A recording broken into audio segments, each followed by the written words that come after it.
প্রিয় শিক্ষার্থীরা, অনলাইন ক্লাসে সবাইকে স্বাগতম।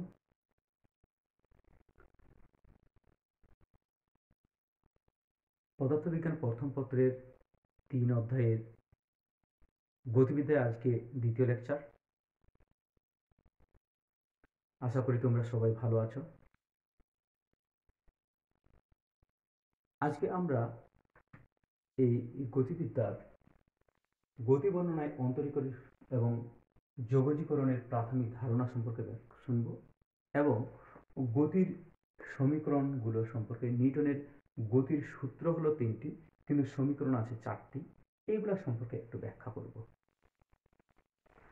আমরা যেহেতু যোগজীকরণ, অন্তরীকরণ এবং যোগজীকরণ, অন্তরীকরণ হলো ডিফারেন্সিয়াল বা ব্যবকলন। আমরা ভেক্টর অধ্যায়ে পড়ছি আমরা ডি ডিএক্স, এটা হলো অন্তরীকরণ বা ব্যবকলন অথবা অবকলন। এবং যোগজীকরণকে সাধারণত ইন্টিগ্রেশন দিয়ে আমরা ব্যাখ্যা করছিলাম। তবে এগুলোর ব্যবহারটা আমরা কিভাবে করব সেই সম্পর্কে একটু প্রাথমিক ধারণা আমরা এখানে নিব। যদিও তোমাদের গণিতে এই সম্পর্কে অনেকগুলো অধ্যায় আছে, সেখানে তোমরা আরো বিস্তারিত করবে। আমরা বলেছিলাম যে ডিফারেন্সিয়াল বলতে ক্ষুদ্রকরণ বোঝায়, অর্থাৎ ক্ষুদ্র জিনিস নিয়ে পরিমাপ করা হয়। আর ইন্টিগ্রেশনটা হলো বৃহৎ বা সমষ্টিকরণ নিয়ে আলোচনা করা হয়। এগুলোর কিছু সূত্রও আছে, আমরা সূত্রগুলো এখানে প্রয়োগিত করব। তবে এই সম্পর্কে আমরা যদি একটু গতির সমীকরণগুলো ব্যাখ্যা করি এবং এই যোগজীকরণ এবং অন্তরীকরণের সাহায্যে সেগুলো প্রমাণ করতে পারি। যদিও এসএসসিতে তোমাদের এগুলা সম্পর্কে আলোচনা ছিল। আমরা প্রথমেই একটু খেয়াল করে দেখি যে গতি সমীকরণের 4টা। ভি সমান ভি নট প্লাস এটি, এস সমান ভি প্লাস ভি নট ভাগ 2 ইন্টু টি, এবং এস সমান V naught T plus half of এটি স্কোয়ার, আর ভি স্কোয়ার যেগুলো V naught square plus 2 A S.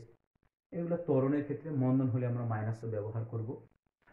আর এখান থেকে যদি একটা সমবেগে চলে স্থির অবস্থান, অর্থাৎ সমবেগ যদি সবসময় থাকে, তাহলে এস সমান আমরা লিখতে পারি কি ভিটি লিখতে পারি। অর্থাৎ ত্বরণ যদি না থাকে তাহলে এস সমান হবে বেগ এবং সময় সমবেগের সূত্র। আমরা একটা প্রমাণ করে দেখি, তাহলে বাকিগুলো যেন বলতে পারি। তবে সব সূত্রগুলোর জন্য এই অংশটুকু একটু খুব জানা রাখা দরকার, এবং এটার উপর ভিত্তি করে হয়তো সব আলোচনাগুলো লেখা যাবে। প্রথম অংশটা এটুকুই। মনে করলাম এখানে ভিনট একটা বস্তু আছে, আদিবেগ চলতেছে এদিকে। টি সময় পর এ সমতলে চলে এর দূরত্ব অতিক্রম করে শেষ বেগ ভি প্রাপ্ত হলো। এভাবে লিখছি আমি। মনে করি এ একটি বস্তু ইউ বা ভিনট আদিবেগ। এসএসসিতে আমরা ইউ আকারে যেটা পড়ছিলাম, এখন সেটাকে আমরা ভিনট দিয়ে প্রকাশ করব। অর্থাৎ আদিবেগ বেগে চলতেছে, বস্তুটি এ সমতলে চলে টি সময় পর, এ সমতলে চলে টি সময় পর এ দূরত্ব অতিক্রম করে শেষ বেগ ভি প্রাপ্ত হলো। তাহলে ভি প্রাপ্ত হলো, অর্থাৎ এই অংশটুকু লেখার পর আমরা সবগুলো প্রমাণ করতে পারবো। এই অংশটুকু একটু প্রাথমিক পর্যায়ে লেখা। তবে বস্তুটি যদি স্থির অবস্থা হতে যাত্রা শুরু করে, তাহলে আদিবেগ হবে 0। যদি বস্তুটি যায় থেমে যাও কোথায়, থেমে যায়, তাহলে শেষ বেগ হবে 0। তবে যদি বলা হয় বস্তুটি সমতলে চলতেছে, তাহলে ত্বরণের মানটা সবসময় একই, অর্থাৎ স্থির থাকে। আচ্ছা, তাহলে আমরা এখন যদি মনে করি যে এটাই আমরা প্রমাণ করতে চাই, এস সমান ভিটিকে আমরা কিভাবে প্রমাণ করতে পারি। এস সমান ভিটি, এটাকে আমরা প্রমাণ করব। কারণ এখানে বেগ আছে এবং দূরত্ব। আমরা জানি বেগ কাকে বলি, আমরা পড়ছিলাম বেগ হলো দূরত্বের পরিবর্তন। তাহলে ধরলাম ক্ষুদ্র সরণ হলো ডিএস আর সময় হলো ডিটি। সরণের হারকে, অর্থাৎ সরণকে সময়ের সাপেক্ষে ডিফারেন্সিয়াল করলে বেগ পাই। আমরা ভেক্টর অধ্যায়ে ভালোভাবে পড়ছি এটা, যে সরণের হারকে বলা হয় বেগ। আচ্ছা, এখান থেকে যদি ইচ্ছা করি তাহলে লিখতে পারি ডিএস সমান ভি ডিটি লিখতে পারি। এটাকে 1 নম্বর সমীকরণ দিলাম। এখান থেকে আমরা একটু ব্যাখ্যা করতে পারি এরকম, যে যদি টির মানটা 0 হয়, যখন টি সমান 0, তখন এস সমান হবে 0। বিষয়টা হলো এরকম, যখন টি হলো কি যাত্রা শুরুই করে নাই 0, তাহলে তো কোনো দূরত্বই যাবে না। অর্থাৎ যখন সময় 0, তখন দূরত্ব হলো 0। যখন টি এর মানটা টি আমরা সবসময়, তখন এটাকে দূরত্ব হবে এস। মানে বিষয়টাকে আমরা বাংলা থেকে বললে বেশি সুবিধা হবে। যখন সময় শূন্য তখন দূরত্ব হলো শূন্য, যখন সময় টি তখন দূরত্ব গেল এস, যখন সময় টি তখন দূরত্ব গেল এস। এইটুকু সীমার মধ্যে যদি এই সমীকরণটাকে আমরা সমাকলন করি তাহলে এইভাবে লিখতে পারি ইন্টিগ্রেশন অফ ডিএস। তাহলে এস শূন্য থেকে এস পর্যন্ত গেছে, এই জন্য সীমাটা দেব শূন্য থেকে এস পর্যন্ত। এদিকে ইন্টিগ্রেশন চিহ্ন দিলাম, টি এর মান টি আছে যেহেতু, তাহলে টি এর মান হলো কি শূন্য থেকে টি পর্যন্ত, শূন্য থেকে টি ভি ডিটি। আমরা এটাকে এভাবে লিখতে পারি। আমরা একটা সূত্র জানি যে ইন্টিগ্রেশন যদি থাকে ডিএস তাহলে এটাকে ডিএক্স, তাহলে এক্স লেখা যায়, তাহলে ডিএস কে লেখা যাবে এস। তাহলে এখানে কোনো সীমা ছিল না, তাহলে এটা হলো, তাহলে আমি ভাবলাম প্রথমে সীমা নেই, তাহলে ডিএস কে লেখা যায় এস। থার্ড ব্র্যাকেট দিয়ে সীমাটা দিয়ে দেবো শূন্য থেকে এস পর্যন্ত, এই আপার লিমিট, এটাকে লোয়ার লিমিট বলা হয়, এটাকে আপার লিমিট। তদ্রুপ ভিটা ধ্রুব সংখ্যা বের করে নিলাম, এই ডিটির সাপেক্ষে করব, তাহলে ডিটিকে করলে আবার সমাকলন করলে হবে শুধু টি, এই সীমাটা বসাই দিলাম শূন্য থেকে টি, কারণ ভিটা বাইরে চলে আসলো, তাহলে ইন্টিগ্রেশন অফ ডিটি থাকলো, তাহলে ডিটি থাকলে ইন্টিগ্রেশন অফ যদি ডিটি থাকে তাহলে হবে শুধু টি, ডিএক্স থাকলে যদি এক্স হয়, ডিএস থাকলে যদি এস হয়, তাহলে ডিটিকে সমাকলন করে শুধু টি হবে, লিখলাম। এবার আমাকে করতে হবে যেটা কি ইন্টিগ্রেশন করা হয়ে গেল, এখন আপার লিমিট আগে বসাইতে হবে বিয়োগ দিয়ে লোয়ার লিমিট, এটা হলো সূত্র। আপার লিমিটে এস আছে এখানে, তাহলে এস, এই এস এর জায়গায় বসাবো এস। আচ্ছা যদি এখানে পি থাকতো তাহলে আমি এখানে পি বসাইতাম, বিয়োগ দিয়ে আপার লিমিট বসাবো, তারপর বিয়োগ চিহ্ন দিব, তারপর লোয়ার লিমিট, লোয়ার লিমিট কিন্তু জিরো, তাহলে জিরো বসাইলাম সমান ভি। এখানেও কি বসলো, আপার লিমিট টি আছে, তাহলে টি এর জায়গায় বসলো টি, বিয়োগ এবার টি এর জায়গায় বসবে কি জিরো, অর্থাৎ আপার লিমিটটা একবার বসাইলাম, বিয়োগ চিহ্ন দিয়ে লোয়ার লিমিটটা বসাইলাম। তাহলে এখান থেকে লিখতে পারি এস সমান ভিটি। এইভাবে আমরা সমাকলন বা যোগজীকরণ পদ্ধতিতে আমরা এস সমান ভিটি বা এই সূত্রগুলো ব্যাখ্যা করতে পারি। এরকম ভাবে প্রতিটি সমীকরণে আমরা এই যোগজীকরণ আর ডিফারেন্সিয়ালের মাধ্যমে ব্যাখ্যা করতে পারবো। এই জিনিসগুলা তোমরা একটু হয়তো দেখবে আর ম্যাথ করলে আরো ভালো বুঝতে পারবে। তোমরা এই অংশটুকু যদিও খুব গুরুত্বপূর্ণ কিনা না, তুমি এসএসসি তো এগুলো সম্পর্কে পড়ে আসছো, তোমরা এগুলো একটু যদি তুমি বইটা দেখো পড়ো তাহলে পারবে, এই পদ্ধতি তুমি করতে পারবে। তবে আমি একটু শর্ট করে দেখানোর চেষ্টা করব, যদি এখানে বিশেষ করে এমসিকিউতে এই জিনিসগুলো বেশি পড়ে, আমি এটুকু মুছে দিয়ে আবার লেখার চেষ্টা করব, তোমরা একটু খেয়াল করো। মুছে দিচ্ছি একটু, তাহলে দেখি আমাদের একটা জিনিস কাজ করতে হবে। যদি আমি 1 নম্বর সমীকরণটা থেকে শুরু করি, নাম্বার 1 আছে কি ভি সমান ভি নট প্লাস এটি। আমি যদি বলি বস্তুটি স্থির অবস্থা থেকে, যদি বস্তুটি স্থিরাবস্থা হতে যাত্রা করে শুরু করে তাহলে কি হবে, আদিবেগ হবে শূন্য, অর্থাৎ তাহলে ভি নটের মানটা হবে শূন্য। তাহলে আমি কি পাই, ভি সমান শূন্য প্লাস এটি। আবার বলা হয় যদি বস্তুটি সমত্বরণে চলে তাহলে এ সমান কি লিখছিলাম আমরা, ধ্রুবক। তাহলে আমি লিখতে পারি কি আবার সমীকরণটাকে, ভি সমান, এটা ধ্রুব সংখ্যা, এটা হয়ে গেল ধ্রুবক, গুণন থাকলো টি। তাহলে আমি লিখতে পারি কি ভি সমানুপাতিক টি। অর্থাৎ তাহলে আমি কি বলতে পারি এই সমীকরণ অনুসারে, অর্থাৎ যদি তোমাকে বলা হয় স্থির অবস্থা থেকে যাত্রা শুরু করে এবং সমতরণে যদি চলে তাহলে শেষ বেগটা সময়ের সাথে কিভাবে সম্পর্কযুক্ত, সমানুপাতিক। এর আমি গ্রাফটা কিভাবে নির্ণয় করতে পারি, যেভাবে নির্ণয় করব, যেহেতু সমানুপাতিক, একদিকে দিলাম এক্স অক্ষের দিকে দিলাম টি, ওয়াই অক্ষের দিকে দিলাম কি ভি। যদি হয় যেহেতু টি এবং ভি সমানুপাতিক তাহলে এটা হবে একটি মূল বিন্দুগামী সরলরেখা। তাহলে প্রশ্নটা এরকম ভাবে আসতে পারে যে স্থির অবস্থান হতে এরকম ভাবে আসতে পারে যে স্থির অবস্থান হতে সমত্বরণে যদি কোনো একটি বস্তু চলতে থাকে তাহলে তার বেগ আর সময়ের সম্পর্কটা কেমন হবে? সমানুপাতিক, বর্গের সমানুপাতিক, ব্যস্তানুপাতিক, বর্গের ব্যস্তানুপাতিক। তাহলে আমাকে খেয়াল করতে হবে, যেহেতু স্থির অবস্থা থাকে এটা নিশ্চয়ই জিরো হবে, সমত্বরণ তাহলে এটা ধ্রুব সংখ্যা হবে, তাহলে ভি আর টি তাহলে কি সমানুপাতিক হবে, সমানুপাতিক হলো। এইভাবে প্রথম সমীকরণটা আমি একটু ব্যাখ্যা করলাম।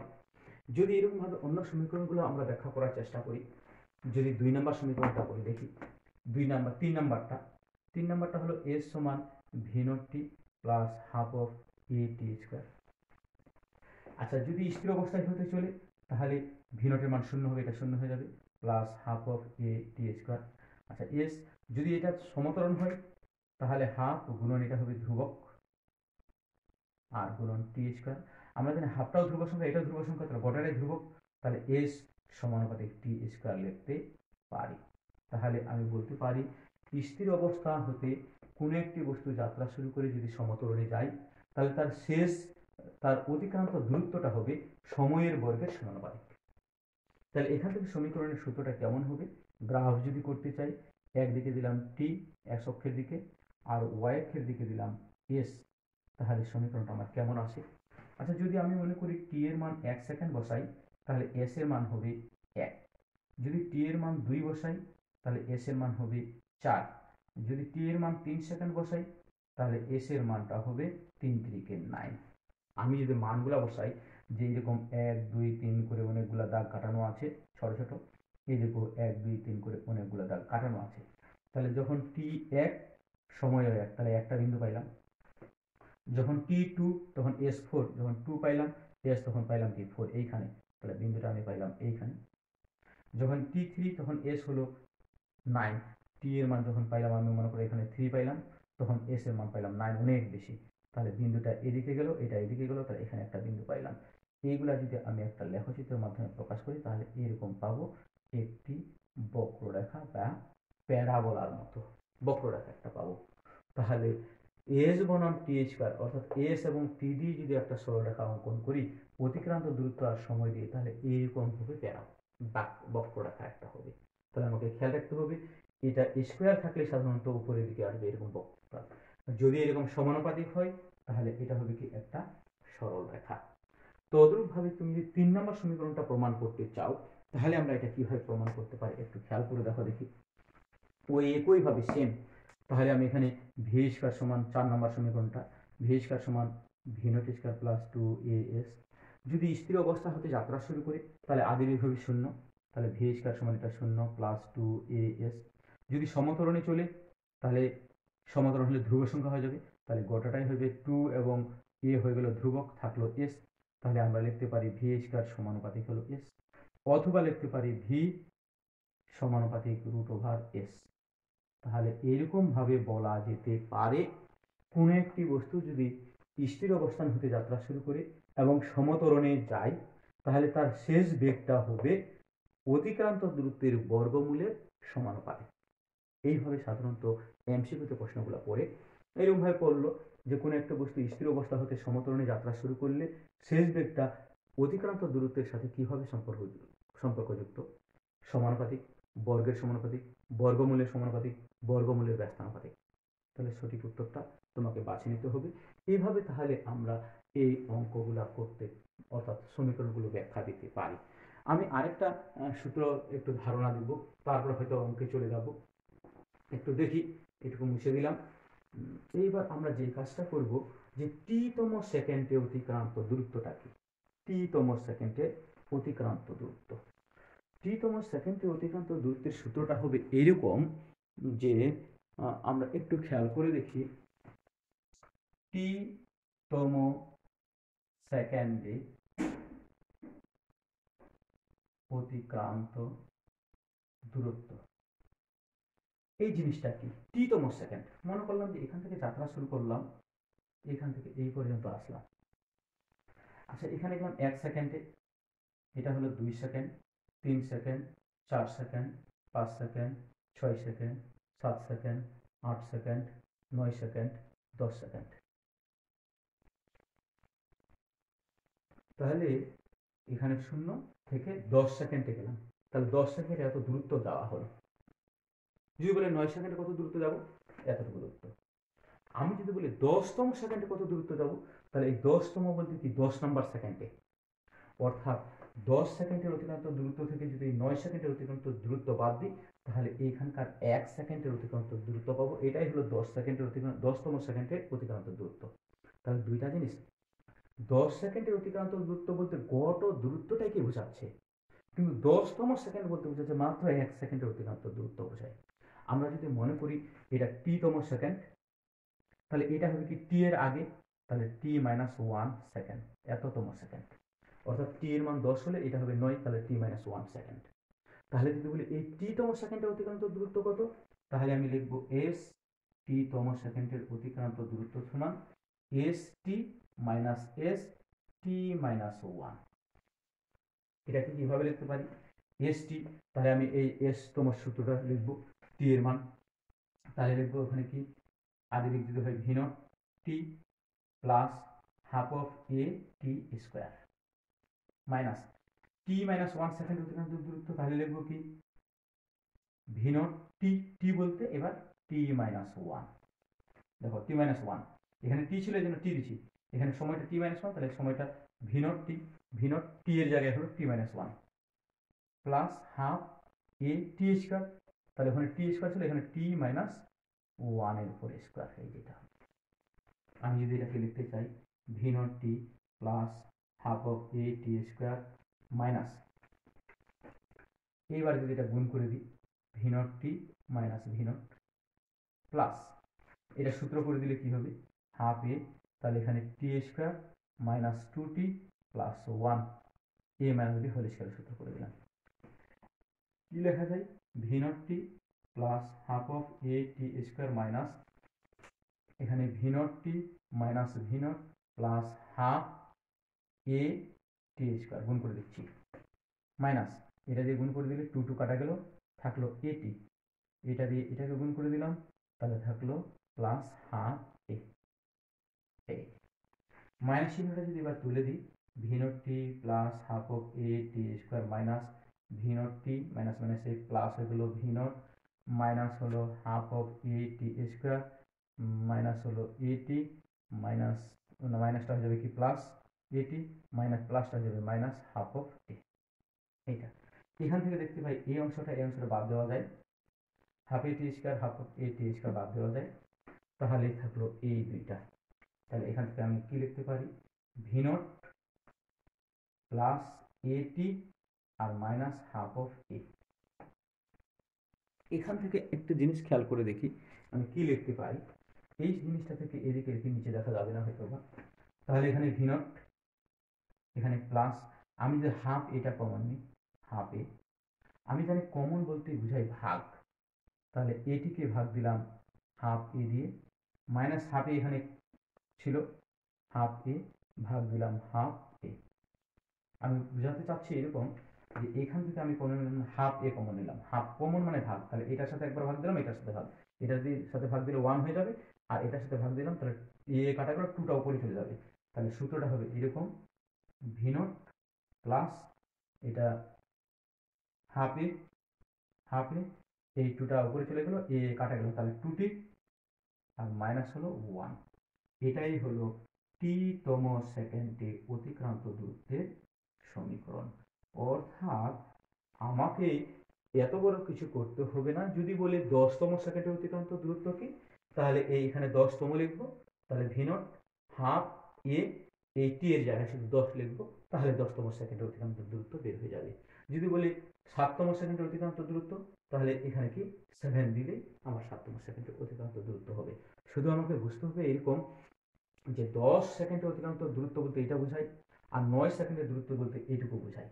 তাহলে 10 সেকেন্ডের অতিক্রান্ত দূরত্ব থেকে যে 9 সেকেন্ডের অতিক্রান্ত দূরত্ব বাদ দিই, তাহলে যে এই 1 সেকেন্ডের অতিক্রান্ত দূরত্বটা পাবো, এটাই হলো 10ম সেকেন্ডের বা 10তম সেকেন্ডের অতিক্রান্ত দূরত্ব।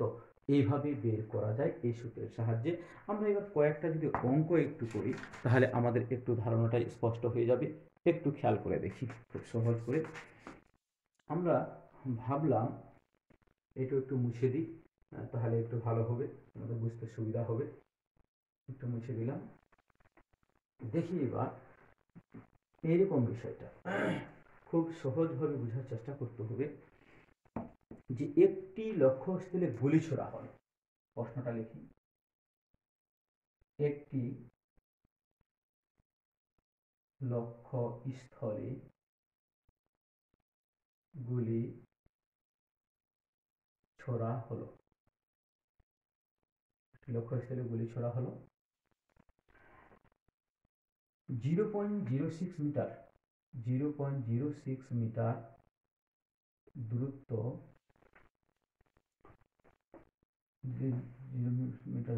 মিটার ভেদ করার পর গুলিটি বেগ অর্ধেক হারালো। বেগ অর্ধেক হয়ে গেল। গুলিটির বেগ অর্ধেক হয়ে গেল। গুলিটি আর কতদূর ভেদ করতে পারবে? গুলিটি আর কতদূর ভেদ করতে পারবে? কতদূর ভেদ করতে পারবে? আমি একটু খালি ধারণা দেব। ঠিক এরকম বিষয়টা, এটা একটা অংশ, একটা গুলি ছোড়া হলো, কত বেগে এটা বলা হয়নি, আমি ধরে নিলাম গুলিটি ছোড়া হলো v0 বেগে। গুলিটি v0 বেগে ছোড়া হলো। বলছে এতটুকু যাওয়ার পর বেগ অর্ধেক হয়ে গেল, মানে অর্ধেক বেগ হারাই গেল, তার এতদূর পর্যন্ত আসলো হয়তো বা। এই দূরত্বের মানটাকে ধরলাম s1, s1 এর মান 0.06 মিটার যাওয়ার পর বেগ অর্ধেক হয়ে গেল। অর্ধেক মানে কি, এখানকার বেগটা হলো কই আধি বেগের অর্ধেক, অর্ধেক হয়ে গেল। বলছে গুলিটি আর কত দূর যেতে পারবে? আমি ধরলাম গুলিটি আরো s2 পরিমাণ দূরত্ব যেতে পারবে, এর আর বেশি যেতে পারবে না। কারণ এর যদি বলি s2 পরিমাণ দূরত্ব যাবে তাহলে কি নিশ্চয়ই এখানে যায় থামে গেছে। যদি গুলির বেগ থাকতো তাহলে তো আরো যেত। তাহলে এখানে শেষ বেগ ধরলাম v প্রাইম, যার মান হলো 0। তাহলে আমার কাজ হলো কি, প্রথম ক্ষেত্রে দেখি, প্রথম ক্ষেত্রে এটা আদি বেগ, এটা শেষ বেগ। আমি যদি এই চতুর্থ নম্বর সূত্রটা প্রয়োগ করি, শেষ বেগ স্কয়ার সমান আদি বেগ স্কয়ার, যেহেতু এখানে ভেদ করতে সেটা মন্দন সৃষ্টি হবে, আমি প্লাস দিয়েও করতে পারি। প্লাস দিয়ে করলে এই মাইনাস আসবে মানটা, ত্বরণের মান, আর যদি মাইনাস দিয়ে করি তাহলে প্লাস আসবে। তাহলে 2a(s1) দিলাম। তাহলে এখান থেকে আমি লিখতে পারি এটা হলো শেষ বেগ v0 ভাগ 2, তাহলে v0 স্কয়ার ভাগ হয়ে যাবে কি 4, এই সেটা মান বসাইলাম। v0 স্কয়ার থাকলো মাইনাস 2a(s1) বলতে 0.06। আচ্ছা, এখানে যদি আমি একটা কাজ করি, এটা এদিকে আনি, 2a 0.06 সমান, এটা এদিকে আনলাম তো প্লাস হয়ে গেল। এবার এটা ওদিকে নিয়ে গেলে মাইনাস হবে, তাহলে v0 square minus v0 square ভাগ 4। আচ্ছা, দেখি কি হয়। তাহলে এখান থেকে হবে 4v0 square minus v0 square, নিচে হলো 4। তাহলে এখান থেকে আমি a নির্ণয় করতে চাইলে হবে কি, উপরে 3v0 স্কয়ার, নিচে হলো 4 ইন্টু 2 ইন্টু হলো 0.06। তাহলে এখান থেকে ত্বরণের আমি মানটা পেয়ে যাব। এবার দ্বিতীয় ক্ষেত্রে আমরা কি করতে পারি, এই দ্বিতীয় ক্ষেত্রে আবার এইটুকু, তাহলে দ্বিতীয় অংশ, তাহলে এটা হলো শেষ বেগ, এটা আদি বেগ, আবার লিখতে পারি শেষ বেগ স্কয়ার সমান আদি বেগ বলতে v স্কয়ার মাইনাস 2a(s2). তাহলে এই শেষ বেগ হলো 0, আদি বেগ হলো v0 ভাগ 2, আর এর মান তো আমি এখান থেকে পেয়ে গেলাম। এখান থেকে তাহলে আমার s2 এর মানটা নির্ণয় হয়ে যাবে, তাহলে আমার অ্যান্সার হয়ে যাবে। এভাবে তাহলে করতে পারি। প্রথম অংশটা করলাম, দ্বিতীয় অংশ, অথবা এখানে অন্যভাবেও করা যেতে পারে। দ্বিতীয়বার আমি এইটুকু যদি না করে ওর করি, ওর এভাবে করতে পারি। কেমন? এবার আদি বেগ আর শেষ বেগ আমার আছে, আমি যদি এটার শেষ বেগ না ব্যবহার করি, তাহলে এবার শেষ বেগ স্কয়ার লিখতে পারি, এই v প্রাইম স্কয়ার অফ আদি বেগ স্কয়ারকে তাহলে v0 স্কয়ার প্লাস 2a। এবার s বলতে কি, সম্পূর্ণ দূরত্ব বোঝাবে, তাহলে s1 প্লাস s2 লিখতে পারি, s1 প্লাস s2। আমি তাহলে এই পর্যন্ত তো হয়ে গেল অঙ্কটা। আমি এই দ্বিতীয় অংশটাকে ইচ্ছা করলে এইভাবেও করতে পারি, তাহলে এখানে S1 এর মানটা বসাই দেবো, S2 মানটা আমার বের হয়ে চলে আসবে। প্রকৃতিটা একটু বড়, তবে এমসিকিউতে করতে গেলে তুমি শর্ট করে করতে পারো। কেমন করে আমরা একটু খেয়াল করে দেখি। শুধুমাত্র যদি বলে কিছু দূর যাওয়ার পর অর্ধেক বেগ হারায়, শর্টকাট অর্ধেক বেগ হারায় এরকম কথা যদি থাকে, সব ক্ষেত্রে না, শুধু অর্ধেক বেগ হারায় বা অর্ধেক বেগ হয়ে গেল, কিছু দূর যাওয়ার পর অর্ধেক বেগ হয়ে গেল, তাহলে এই আর কত দূর যেতে পারবে, ধরলাম আরো এক্স পরিমাণ দূরত্ব যেতে পারবে, এটাকে S2 না ধরে এক্স ধরলাম, বা এক্সও ধরতে পারি, X2 ধরতে পারি। তাহলে অতিক্রান্ত দূরত্ব যা দেওয়া আছে ওইটাকে শুধু 3 দিয়ে ভাগ দেব, অর্থাৎ 0.06 কে 3 দিয়ে ভাগ দিলে 0.02 মিটার অ্যান্সার এটা হবে। তাহলে আর কত দূর যেতে পারবে, এতটুকু। আবারও বলি, এরকম অঙ্কটাকে এত বড় না করে যদি এমসিকিউতে করে যে গুলিটা কিছু দূর যাওয়ার পর অর্ধেক বেগ হয়ে গেল অথবা অর্ধেক বেগ হারালো, এই কথাটা বলা থাকলে যে দূরত্ব যাওয়ার পর অর্ধেক বেগ হারালো ওই দূরত্বটাকে শুধু 3 দিয়ে ভাগ দিলেই অঙ্কের অ্যান্সার চলে আসবে। এটা হলো এমসিকিউ পদ্ধতিতে শর্ট করে করার জন্য। অথবা আরেকটা আমরা শর্টকাট নিয়ম করতে পারি, এরকম একটা নিয়ম আছে যে অতিক্রান্ত দূরত্ব এক্স আর কত দূর যেতে পারবে, ধরলাম এক্স দূরত্ব যেতে পারবে, তাহলে কত দূর গেছিল আগে দূরত্ব এস, ইন্টু দিব n-1 এর পর স্কোয়ার, নিচে হলো 2n-1, এই সূত্র প্রয়োগ করে করতে পারি খুব শর্টকাটে। তবে একটা শর্ত হলো এইখানে আমি মানগুলা বসাবো, তবে এনটা কি, এস তো হলো অতিক্রান্ত দূরত্ব কত 0.06, যেখানে পাচ্ছি আমরা এস এর মানটা আগে দেওয়া আছে 0.06, কত দূরত্ব যেটা গেল। এন এর মানটা হলো কি, এই এন এর মানটা বের করতে গেলে আমাকে করতে হবে 1/n সমান বেগের হ্রাস, এই কথাটা খালি খেয়াল রাখতে হবে, 1/n সমান বেগের হ্রাস। আচ্ছা, আমরা 1/n লিখলাম, অঙ্কটা ছিল বেগ কি কত হ্রাস হলো, গুলির বেগ অর্ধেক হয়ে গেল, মানে কি অর্ধেক হারাইছি, তাহলে বেগের হ্রাস হলো হাফ, তাহলে এখান থেকে n সমান পাবো 2। এখন যদি এখানকার মানটা আমি বসাই দিই, এস এর মান 0.06 ইন্টু 2-1 এর পর স্কোয়ার, নিচে হলো 2 ইন্টু 2-1, তাহলে লিখতে পারি 0.06, 1 থেকে 1 বাদ দিলাম, স্কোয়ার 1 থাকবে, আর নিচে হলো 4 থেকে 1 বাদ দিলাম 3, এই যে 0.02 অ্যান্সার, ওই যে ওইটার মতো অ্যান্সার চলে আসবে।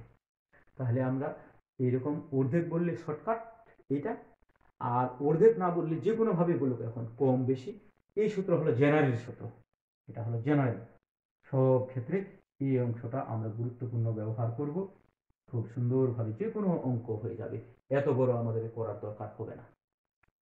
তবে খেয়াল রাখতে হবে 1/n হলো বেগের হ্রাস, কতটুকু, এখানে হাফ বললো, যদি 50% বেগ হ্রাস বলে তাহলে অর্ধেক 50% মানে অর্ধেক, যদি বলে 75%, তাহলে 1/n সমান হলো কি, তাহলে 75% বলতে কি 75% বলতে কি, তাহলে এখানে 75% বললে আমি এভাবে লিখতাম 1/n সমান লিখতাম 75%, তাহলে 75%কে আমরা কি লিখতে পারি, আবার 75 ভাগ লিখতে পারি 100, তাহলে এনটা উল্টাই দিলাম, ওটা উল্টাই দিলাম, যা হবে তা হলো এন এর মান। এইভাবে এই সূত্র দিয়ে আমরা খুব শর্টকাটে অঙ্কগুলো করতে পারবো। আর একটা জিনিস আমরা একটু হয়তো দেখতে পারবো, সেটা হলো যে যদি তক্তার অঙ্কগুলা করি, তক্তার অঙ্কগুলা খুব সহজে করতে পারি আমরা। তক্তার অঙ্কগুলা এরকম, এটা একটা শর্টকাট নিয়মে করতে পারি, যেমন n সমান n স্কোয়ার, এখানে বড় n হলো তক্তার সংখ্যা আর ছোট n হলো বেগের গুণ, বেগের গুণ। তাহলে দেখা যায় যে একটি গুলি একটি তক্তা ভেদ করতে পারে, যদি গুলির বেগ 3 গুণ করা হয় কয়টি তক্তা ভেদ করবে, তাহলে n গুলির বেগ কয় গুণ করা হলো 3 গুণ, 3 লিখলাম, তাহলে n এর জায়গায় 3 লিখে দিলাম, তাহলে 9টি তক্তা ভেদ করতে পারবে। যদি বলি একটি গুলি একটি তক্তা ভেদ করতে পারি, এরকম 16টি তক্তা ভেদ করতে কত বেগটা কত গুণ করতে হবে, তাহলে তো আমি সংখ্যা উল্টাই দেবো, এই যে n স্কোয়ার সমান লিখবো n, তাহলে 16টি তক্তা ভেদ করতে বলে বেগটা কত গুণ করতে হবে, তাহলে n এর মান হলো 16, তাহলে n সমান হলো 4, তাহলে বেগটা 4 গুণ করতে হবে। এরকম তক্তার অঙ্কগুলো খুব সহজে এই সূত্র দিয়ে আমরা করতে পারবো। আশা করি তোমরা এই পর্যন্ত যদি একটু ভালোভাবে প্র্যাকটিস করো তাহলে বাকি অঙ্কগুলাও খুব সুন্দরভাবে করতে পারবে। এই অংশটুকু যদি মনে রাখো আর এই শর্টকাট নিয়মগুলো যদি আয়ত্ত করতে পারো তাহলে খুব সহজেই অনেক অঙ্ক এমসিকিউ জাতীয় বড় বড় অঙ্কগুলো খুব সহজেই করতে পারবে। আশা করি তোমরা ভালো করবে, ভালো করতে পারবে। এই প্রত্যাশা রাখে শেষ করছি। খোদা হাফেজ।